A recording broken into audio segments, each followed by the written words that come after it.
سورة الطلاق. أعوذ بالله من الشيطان الرجيم. Je cherche protection auprès d'Allah contre Satan le maudit. بسم الله الرحمن الرحيم. Au nom d'Allah, le tout clément, le tout miséricordieux. يا أيها النبي إذا طلقتم النساء فطلقوهن لعدتهن وأحصوا العدة واتقوا الله ربكم لا تخرجوهن من بيوتهن ولا يخرجن إلا أن ياتين بفاحشة مبينة وتلك حدود الله ومن يتعد حدود الله فقد ظلم نفسه لا تدري لعل الله يحدث بعد ذلك أمرا. Ô prophète, si vous divorcez d'avec les femmes, faites-le en respectant leur délai de viduité, la idda, dont vous compterez les jours. Craignez Allah, votre Seigneur, ne les faites pas sortir de leur maison, qu'elles n'en sortent que si elles ont commis un acte immoral évident. Telles sont les limites d'Allah. Hudud, celui qui outrepasse les limites d'Allah est injuste envers lui-même. Tu ne peux savoir si entre-temps Allah ne fera pas advenir une situation nouvelle. فإذا بلغن أجلهن فأمسكوهن بمعروف أو فارقوهن بمعروف وأشهدوا ذوي عدل منكم وأقيموا الشهادة لله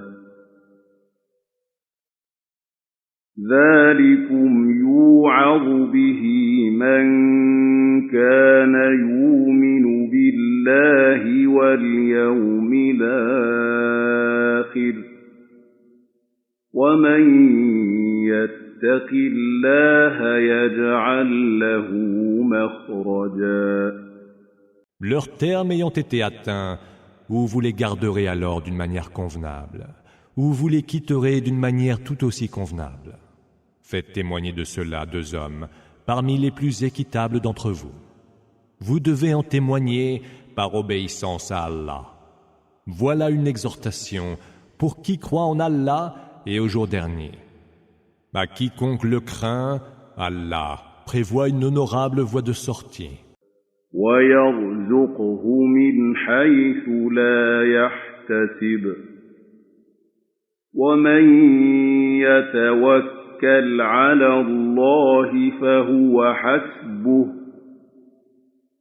إِنَّ اللَّهَ بَالِغُ أَمْرِهِ قَدْ جَعَلَ اللَّهُ لِكُلِّ شَيْءٍ قَدْرًا. Et lui dispensera des biens d'une manière à laquelle il ne s'attendait pas. Quiconque s'en remet à Allah, Allah lui suffira. Allah atteint toujours son objectif, mais il a prévu à chaque chose un terme mesuré. واللائي يئسن من المحيض من نسائكم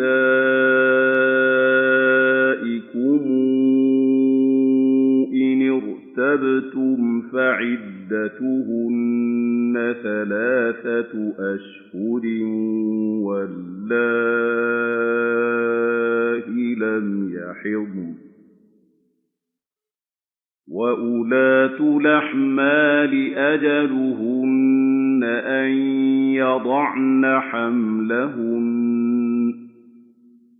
ومن يتق الله يجعل له من أمره يسرا. Celles qui ont atteint la ménopause parmi vos femmes devront observer, si vous avez des doutes, en comptant les jours de la Aïda, une période d'attente de 3 mois. La même attente est prescrite à celles qui n'ont pas encore leurs règles. Quant à celles qui sont enceintes, leur terme de viduité est l'accouchement. Quiconque craint Allah, Allah lui rendra les choses plus faciles. ذلك أمر الله أنزله إليكم ومن يتق الله يكفر عنه سيئاته ويعظم له أجرا.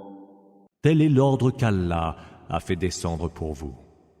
Quiconque craint Allah, Allah rachètera ses mauvaises actions et lui accordera une grande récompense. أسكنوهن من حيث سكنتم من وجدكم ولا تضاروهن لتضيقوا عليهن وإن كن أولات حمل فأنفقوا عليهن حتى يضعن حملهن فإن أرضعن لكم فآتوهن أجورهن واتمروا بينكم بمعروف وإن تعاسرتم فسترضع له أخرى. Logez vos femmes répudiées dans les habitations où vous résidez vous-même, selon vos moyens. Ne leur cherchez pas noise en leur rendant la vie insupportable. Mais si elles sont enceintes, assurez les dépenses qui leur sont nécessaires jusqu'à ce qu'elles accouchent. Si par la suite, elles allaitent votre enfant, versez-leur une pension. Que vos concertations à ce sujet soient sereines et convenables. Mais si vous ne vous êtes pas entendus, que l'allaitement soit confié à une autre femme. لينفق ذو سعة من سعته ومن قدر عليه رزقه فلينفق مما آتاه الله لا يكلف الله نفسا إلا ما آتاها سيجعل الله بعد عسر يسرا. Que le fortuné dépense selon sa fortune, mais que l'homme de condition plus modeste dépense de ce qu'Allah lui a accordé comme bien. Allah ne charge une personne que selon ce qu'il lui a donné. Allah fera qu'après la difficulté vienne l'aisance. وكأين من قرية عتت عن أمر ربها ورسله فحاسبناها حسابا شديدا وعذبناها عذابا نكرا.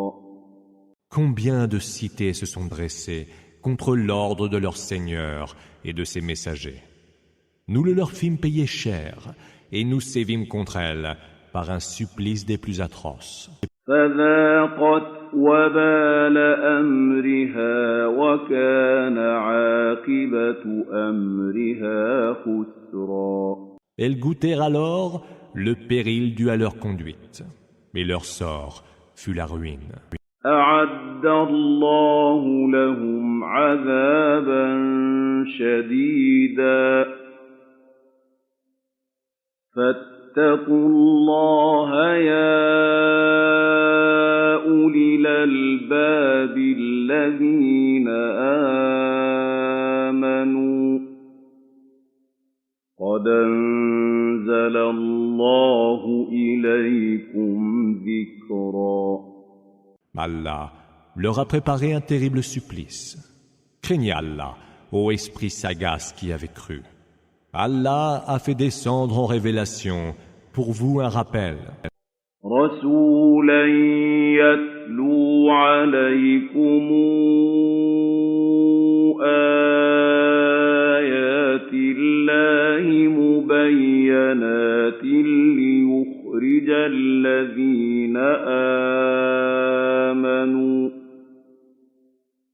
ليخرج الذين آمنوا وعملوا الصالحات من الظلمات إلى النور ومن يؤمن بالله ويعمل صالحا ندخله جنات تجري من تحتها الأنهار خالدين فيها أبدا قد أحسن الله له رزقا. Et envoyez un messager qui vous récite les versets explicites d'Allah pour faire sortir ceux qui ont cru et ont accompli les bonnes œuvres des ténèbres vers la lumière. Car ceux qui croient en Allah et font le bien, Allah les fera entrer dans des jardins sous lesquels coulent les rivières, où ils séjourneront à tout jamais. Allah leur dispensera ce qu'il y a de meilleur. الله الذي خلق سبع سماوات ومن الأرض مثلهن يتنزل الأمر بينهن لتعلموا أن الله على كل شيء قدير وأن الله قد أحاط بكل شيء علما. C'est Allah qui a créé 7 cieux et des terres en nombre semblable.